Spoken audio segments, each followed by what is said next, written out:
Okay, we'll just make sure everything's good to go here before we start. Not now. All right, we're live. Welcome to the second edition of Toastmaster Tuesday, joined again by Coach Megan. Megan, how are you doing today?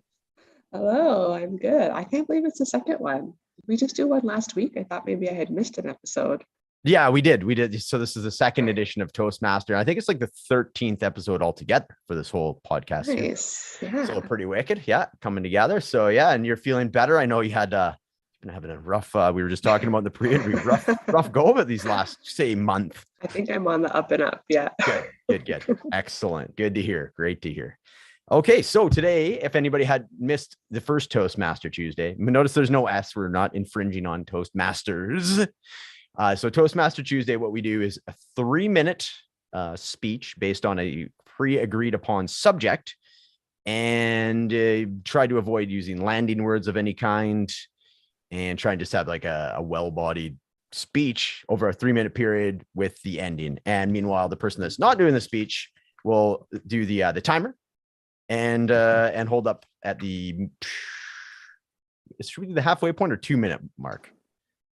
The halfway part. Halfway. And then 30 seconds. Or? Yeah, that's right. So it'll be a minute and a half.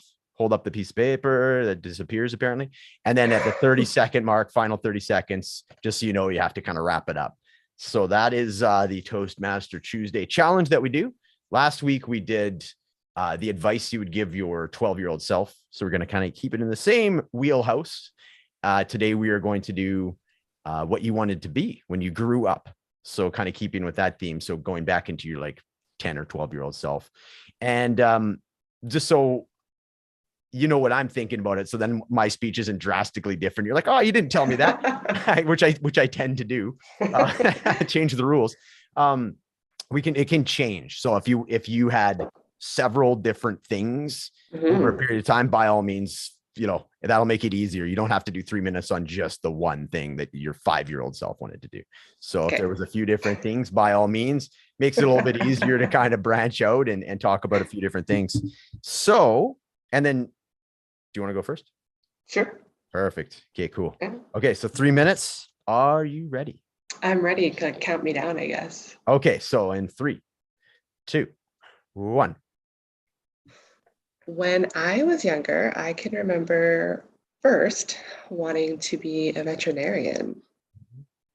I have an image in my mind when I was about like 7 or 8 in grade 2, and I got a stuffed husky for Christmas, and it actually came with like a stethoscope and a little veterinarian package that you could practice doing all kinds of procedures on this little stuffed husky. And I loved it. I was playing with it constantly. And so when people would ask me what I wanted to be when I grew up, I would say a vet for the longest time. Then things slowly transitioned into me wanting to be a doctor. I don't remember where the idea of a doctor came from, but I do have a very specific memory of my grandparents asking me what I wanted to be when I grew up. And I spent a lot of time with my grandparents, especially in the summers. They're from Kelowna, and they would come into Nelson to spend the whole summer out at our cabin that we owned on the lake. And I remember sitting at the table on their deck and telling them that I wanted to be a doctor. And I remember my grandpa like lighting up with that idea. But I also remember not really being sure why I wanted to be a doctor and being more invested in the idea of a doctor because of the way that he responded to me wanting to be a doctor. So I ran with that idea for a while. And then as I got older, I found out more information as to why I wanted to be a doctor. Well, I love helping people. So I thought, okay, cool, I can do this. I can continue to help people and be a doctor. And then he started sending me information on universities and like programs to enter into to be a doctor. And I thought to myself, I don't want to do that. I don't want to go to school for that long, and I don't want to have to do those types of procedures. And then I went through a huge period where I didn't know what I wanted to be. I knew that I wanted to help people, but I wasn't sure in what capacity. My mom had always been in a helping profession. And so I spent a long time up and into my university years just trying to sort of figure out what I was going to do and taking different various courses. But when I came across the social work program, I was actually looking into it for somebody else. But just reading the description really resonated with me. And so I thought I would take a leap of faith and enter into the program despite my fears. And here I am, like 9 years later in the social work field, still, but then also doing the coaching. How'd I do for time? Oh, I had 14 seconds left. That was great though. You built the whole way up from vet to doctor to social worker to what you're currently doing with 14 seconds left. So, and with like seemingly no landing words whatsoever. So, like I said, well done. Maybe, well done. I don't know. Yeah. Thank you. Awesome job. That was great. The best is when you end it with a how did, or like how I do it. Yeah. Yeah, there was nowhere else to really go after that unless you're just like, yeah, because you're like, that's what I'm doing now. And then you're like, yes. So about those blue games. Yeah. No, excellent job. That was really good. I love the story about the stuffed husky that came with like the stethoscope and all. Yeah, I totally remember that. Yeah. Excellent. Cool. Okay, gotta have a sip of bubbly here before I start. Bubbly at 9:50. It's like the new mango flavor. Oh, it's also it's the like amazing teleporting bubbly, as you can see. Yeah. Have you tried the pineapple one? Yeah, pineapple's amazing. Good. Really good. I'm glad they kept it around. I thought it was just gonna be like one of those summer ones, but it's good. I'm actually I always like drink one of the bubbly flavors till like I don't like it anymore. Like my current one is the green one. I'll just drink like a case of it in like 2 hours. Oh my gosh. Yeah, too funny. All right. Here we go. Tell me, are you ready? I'm ready. Okay, in 3, 2, 1. So when I was younger, I definitely had a lot of energy that went towards being in the entertainment industry of some kind. I remember when I was 8 years old, I'll paint the picture for you. I had a kid mullet. I was into hair bands, like Bon Jovi was my favorite. I love John Bon Jovi. And this was like Slippery When Wet John Bon Jovi, not the New Jersey Bon Jovi. That was a little darker, a little different.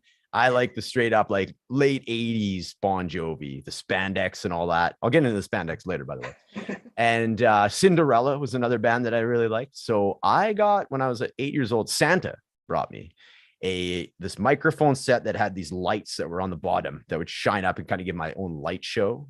And I had like the sunglasses, and then I would take my robe belt and use it as a headband, kind of like the Steven Tyler look.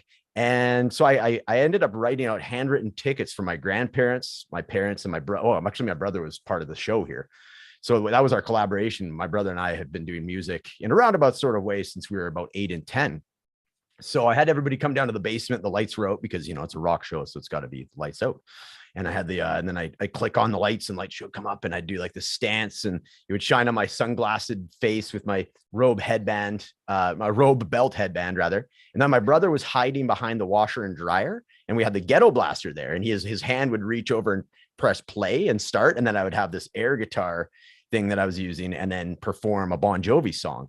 But Josh was like, we practiced it and he nailed it in practice. But when it came time to it, he was kind of groping around looking for the stereo. So it kind of ruined the effect. And I was like, Josh, like press play.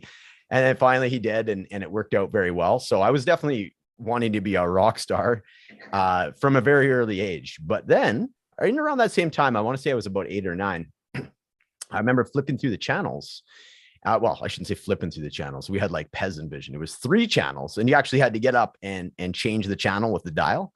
And so we had ITV, which was Edmonton. This is Prince George. So I had CKPG, which is the Prince George network, and a Vancouver network, which is 11. So we went from 3 all the way up to 11, or back to 2, or sorry, 3. And then 2 was ITV, which was Edmonton station, but it was all kind of like blurred out. You could kind of see it. And I remember seeing the Blue Blazer, professional wrestler, Owen Hart. Oh, I got to bring this in quick. So Owen Hart was the first wrestling promo that I ever saw. And I was just captivated. And right afterwards, he went out and had a match with this guy named Mr. Perfect. So that was the first wrestling match I ever saw, and it blew my mind. So then I pivoted from wanting to be like a musician to a professional wrestler. So my mom made me this Ultimate Warrior wrestling buddy. that I used to beat up and I'd have matches with down in the basement. So I wanted to be basically what Chris Jericho is, a rocks. Oh, overrun. Dang it. Okay. Well, you definitely That's so win. good. You're such a Yeah. good storyteller. You're so personable and like make it funny and Oh, relatable. And well, thanks. I love that. I love how Man. you like just bring humor into your storytelling. 'Cause it just really engages people, right? Like I was engaged to laughing along with you. Oh, good. Okay, nice. You could have totally done 5 minutes, probably. Definitely. Yeah, when you threw up I was already a minute and a half. I'm like, oh crap, I haven't even Like, got into the what? professional wrestling yet. Rest in peace to Uh, Owen Hart. I love yeah, Owen Hart. Hart. He was the first guy, and then Mr. Perfect was amazing too. And they had a match. And I was like, what am I watching? This is craziness. I totally wanted to marry Bret Hart. That was my first crush. Yeah, I could see that. Yeah, Bret Hart was the man. He still is the man. He's a little bit Hitman Hart. Yeah, he was the best, best there is. Best there ever was. Yeah, that's right. Yeah. So yeah, that was and then I thought, oh yeah, just to finish up the story. So the wrestling, and then by the time that Pro Stars came out, if you remember that cartoon, it's like Wayne Gretzky, Bo Jackson, and Michael Jordan. You don't remember that? No, Okay. I don't. That was probably a little bit before your time. I'm older than you. It was a cartoon that was also a breakfast cereal. And it had Wayne Gretzky, Bo Jackson, and Michael Jordan, and they would band together when they weren't playing their sports and solve crimes. It was a very short-lived. It was like maybe 2 seasons, and it was when I was like 10 or 11. So yeah, you would have been like what, 2? 2, yeah. Yeah. So you wouldn't remember this. Yeah. So, and they had like the breakfast cereal to go along with it. And anyways, I loved the idea of Bo Jackson, like the 2-sport athlete, right? Baseball. And then on his off season in baseball, he just happened to be an all-star, football player as well. So I used to tell my dad I was going to be a 2-sport athlete. I was much more likely to be the musician wrestler, especially now, like, you know what I mean? I was much closer to musician, and I've been like, I still have been eyeing up pro wrestling, even to just become a referee at some point, just because I still love it. So I could see myself like getting involved in an indie wrestling league just to kind of get that part of my dream out of me. So I still got my eyes on that. I wish I could remember how we connected over wrestling. Like, I wish I could remember that conversation. Do you remember? I think it had something work, right? Like, yeah. Oh, I think you like mentioned putting somebody in the sharpshooter or something like that. I was like, oh, probably. And I was like, you know what the sharpshooter is, do you? You're Bret Hart fan? You're like, yeah. I'm like, what? Yeah. And then and after that, I was like, oh yeah, okay, cool. They were like, yeah, bonding moment for life. That's right. You like Bret Hart? Yeah, you're cool in my books. I was a little on the fence about you, which I wasn't, but you know what I mean. Yeah, so too funny. That's so funny. Yeah, I think that's what it was. You threatened to put somebody in the sharpshooter. I was like, whoa, hold on. What did you just say there? Yeah. Did you mention the sharpshooter? I was like, someone get me a folding chair. Like, yeah, exactly. Yeah. Get the ladder out of the back, bring it out to the floor. Here we go. It's on. Yeah, that's awesome. Yeah, I figured you'd like the part when I pivoted into professional wrestling. I was like, yeah. I was like, here we go. And then there's like 30 seconds. I gotta rush this. This got good. I didn't even get into my persona that I had for back then. I did mention the Ultimate Warrior figure though. So I had, okay, I'll quickly do it as well. This is somewhat embarrassing to especially to admit. I don't know who's watching right now, but so I was gonna be known as like the Ape Man, because I had like these stuffed gorillas. I had like a collection of them. So they were gonna like come down to ringside with me and like be in my corner. And then I was like kind of like a jungle man type situation. That's awesome. Yeah. Kind of like Tarzan, but like cooler, like a rock star Tarzan. That was going to be my favorite. Right. Yeah. Yeah. Your intro song was going to be Welcome to the Jungle. Yes. I didn't even think about that. Yeah. That'd be a great one. Welcome to the jungle. Yeah. We got fun and games. Yeah. And I have to base my main move off of one of the lyrics out of the songs then. What would it be? I don't even know, other than we've got fun and games. We've got everything you want. Do you remember the line? I'm just singing it. If you've got the money, honey. We've got yours in the jungle. Knees. That's probably when you went for the. Yeah. Or I do the knee drop because he does the knees. Yeah, that's it. He calls it. Yeah, he calls that move the shanana knees. Yeah.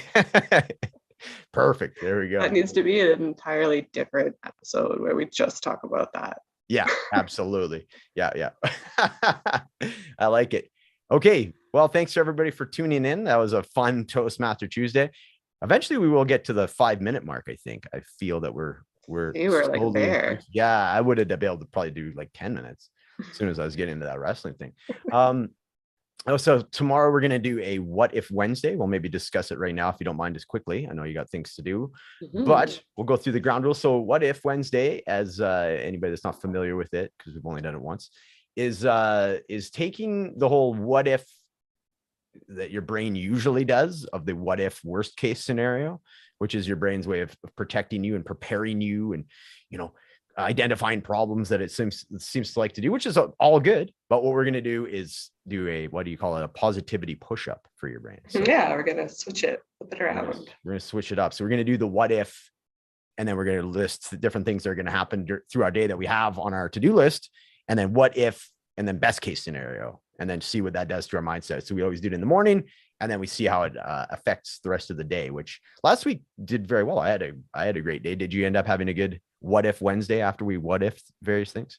Yeah, I just talked about what if I just surrender to this day, right? That's right. Stop trying to juggle everything and then create a great day for myself. And so that's exactly what I did. And it made the day a lot less stressful.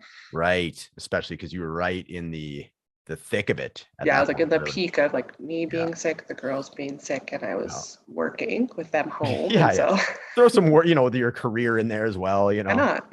Why not? Yeah, just throw it all in there. Yeah. So okay, perfect. So that is What If Wednesday. We'll be coming at you tomorrow with that. And yeah, Megan, hope you have a great day. Thanks for coming on today. Yeah, you too. Thanks for having me. Excellent. Thanks. Bye. Cool. And then we're like, this is still live. It's so funny because we stopped the recording, but that's okay. People get like the behind the scenes little like debrief that we do. It's like but yeah, cool. That was fun. Yeah, that was fun. Good story. I don't know if I could have talked for 5 minutes, maybe, but you definitely could have. Yeah. Well, no, you did. I loved yours just because it literally went from when you were a little one to like current times. I'm like, are you going to go all the way with it? And then you did. And you're like, that's what I'm doing now. I'm like, whoa. And it was like so close to being like precisely on, you know what I mean? Like 13 seconds or whatever it was. So like, holy crap. I was like watching a clock. I probably could have like, just gotten me there, but I was like, how many seconds has that been? Yeah, exactly. It's tough, especially when you see like the 30-second thing come up. I don't know. Yeah, especially when you don't have a timer in front of you. You don't know what 30 seconds feels like when you're talking, you know what I mean? So, yeah. Awesome. Anyways, sweet. Yeah, thanks for having me on. And we'll thank you. Check back in tomorrow. Yeah, sounds good. And then tomorrow you said like, what, 8:30 or 9 or something was like that was going to work? Yeah, I have a meeting from 9 to 10. So either before that or after that. Let's aim for before. It's nice to get it early and just get her done and go from there. Sounds good. Okay. Yeah, that sounds good. Okay. Have See you tomorrow. Bye.